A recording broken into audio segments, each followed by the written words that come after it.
আচ্ছা, গণিতের দুনিয়ায় এমন কিছু সংখ্যা আছে যেগুলো দেখতে একদম সাধারণ মনে হলো সেগুলোর পেছনে কিন্তু লুকিয়ে থাকে বিরাট এক বিজ্ঞান। আমরা সবাই স্কুলে এমনই একটা সংখ্যার কথা পড়েছি যেটা এখন এক মহাজাগতিক রহস্যের দরজা খুলে দিচ্ছে। আমাদের সেই স্কুল জীবনের একটা সংখ্যা যার ভেতরে লুকিয়ে আছে এক সার্বজনীন রহস্য। কি মনে পড়ছে সংখ্যাটার কথা? হ্যাঁ, ঠিক ধরেছেন। এটা হলো পাই, মানে পাই। ওই যে সেই বিখ্যাত সংখ্যা 3.4159। এর মজাটা হলো দশমিকের পর এর সংখ্যাগুলো চলতেই থাকে, কোনোদিন শেষ হয় না, কোনো প্যাটার্নও রিপিট করে না। আর আসল রহস্যটা কিন্তু এখানেই। তো চলুন আজকের আলোচনা শুরু করা যাক। গণিত ক্লাসের সেই পুরনো বন্ধু পাইকে নিয়ে নতুন করে ভাবা যাক। পাই জিনিসটা আসলে কি? একদম সহজ করে বললে, যে কোনো একটা বৃত্ত নিন, তার যে পরিধি মানে বাইরের গোল দাগটা, সেটাকে যদি এর ব্যাস দিয়ে ভাগ করা হয় তাহলে যে সংখ্যাটা আসবে সেটাই হলো পাই। আর সবচেয়ে অবাক করা ব্যাপার কি জানেন? বৃত্তটা ছোট একটা পয়সাই হোক বা আমাদের থালা কিংবা ধরুন আস্ত একটা গ্রহ, যাই হোক না কেন এই ভাগফলটা কিন্তু সব সময় একই থাকবে, সব সময়। আর সেটাই হলো পাই। পাইয়ের এই যে অনন্ত প্রকৃতি, মানে এটা শেষই হয় না, এটাই গণিতবিদদের বছরের পর বছর যুগের পর যুগ ধরে টেনেছে। আর শুনলে অবাক হতে হয়, বিজ্ঞানীরা সুপার কম্পিউটার দিয়ে পাইয়ের মান এখন প্রায় 100 ট্রিলিয়ন ঘর পর্যন্ত বের করে ফেলেছেন। 100 ট্রিলিয়ন! কিন্তু প্রশ্নটা হলো, এই যে একটা শেষ না হওয়ার সংখ্যা, এটা আমাদের আজকের জীবনে ঠিক কতটা জরুরি? কেন এটা এত গুরুত্বপূর্ণ? ব্যাপারটা মোটেই শুধু বইয়ের পাতায় আটকে নেই। যেমন ধরুন, নাসা যখন মহাকাশে কোনো রকেট বা স্যাটেলাইট পাঠায়, তার সঠিক পথটা হিসাব করতে কিন্তু পাই লাগেই। আবার গুগল বা মাইক্রোসফটের মতো বড় বড় কোম্পানিগুলো তাদের সুপার কম্পিউটার কতটা শক্তিশালী সেটা পরীক্ষা করার জন্য পাইয়ের মান হিসাব করে।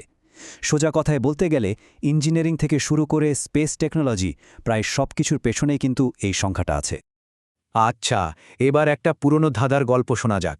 একটা ধাঁধা যেটা বিজ্ঞানীদের শত শত বছর ধরে ভাবিয়েছে। একটা মাত্র সংখ্যা, অথচ তার কতগুলো আলাদা আলাদা রূপ।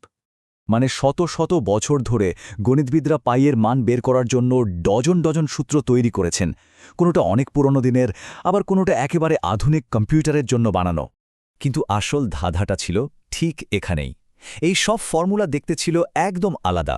মনে হতো যেন একই সমস্যার জন্য কেউ 10 রকম সমাধান দিচ্ছে, যার একটার সাথে আরেকটার কোনো মিলই নেই। এদের মধ্যে কোনো সম্পর্কই খুঁজে পাওয়া যাচ্ছিল না। নাকি আসলেই ছিল পর্দার আড়ালে? আর ঠিক এই প্রশ্নের উত্তর দিতেই সামনে এসেছে এক যুগান্তকারী আবিষ্কার। বিজ্ঞানীরা শেষ পর্যন্ত সেই লুকিয়ে থাকা যোগসূত্রটা খুঁজে বের করেছেন। সম্প্রতি একটা গবেষণায় এমন একটা মাস্টার ফর্মুলা পাওয়া গেছে যেটা পায়ের ওই আলাদা আলাদা দেখতে সূত্রগুলোকে এক সুতোয় গেঁথে ফেলেছে। ভাবুন তো ব্যাপারটা কিভাবে হলো। প্রথমে ছিল ওই ডজন ডজন ছাড়া ছাড়া ফর্মুলা, তারপর গবেষকরা সেগুলোর মধ্যে একটা গোপন প্যাটার্ন খুঁজতে শুরু করলেন, আর শেষমেশ তারা এমন একটা সার্বজনীন কাঠামো খুঁজে পেলেন যা সবগুলোকে একসাথে জোড়ে দেয়। একজন গবেষক যেমনটা বলেছেন, যেগুলোকে আমরা এতদিন আলাদা আলাদা পদ্ধতি ভাবতাম, সেগুলো আসলে একই গাণিতিক নিয়মের এক একটা ভিন্ন রূপ মাত্র।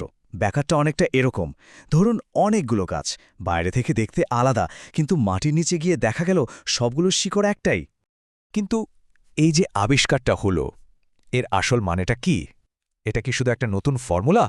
না, এর গুরুত্ব তার চেয়েও অনেক বেশি।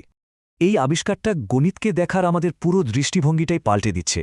আগে যেমন গণিতকে মনে হতো অনেকগুলো আলাদা আলাদা নিয়মের একটা সংগ্রহ, এখন বোঝা যাচ্ছে যে এগুলো আসলে একটা জালের মতো, সবকিছুর সাথে যুক্ত। বিষয়টা অনেকটা এরকম, ধরুন 10টা তালার জন্য 10টা আলাদা চাবি না খুঁজে একটা মাস্টার কি পেয়ে যাওয়ার মতো, যা দিয়ে সবগুলো তালায় খুঁড়ে ফেলা যায়।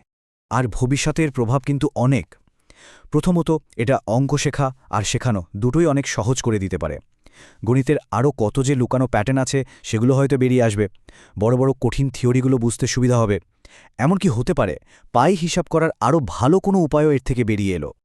তাহলে শেষ কথা হলো, এই আবিষ্কারটা আমাদের দেখিয়ে দিল যে পাই শুধু একটা সংখ্যা নয়, এটা আসলে গণিতের গভীর গঠনটা বোঝার জন্য একটা দরজার মতো।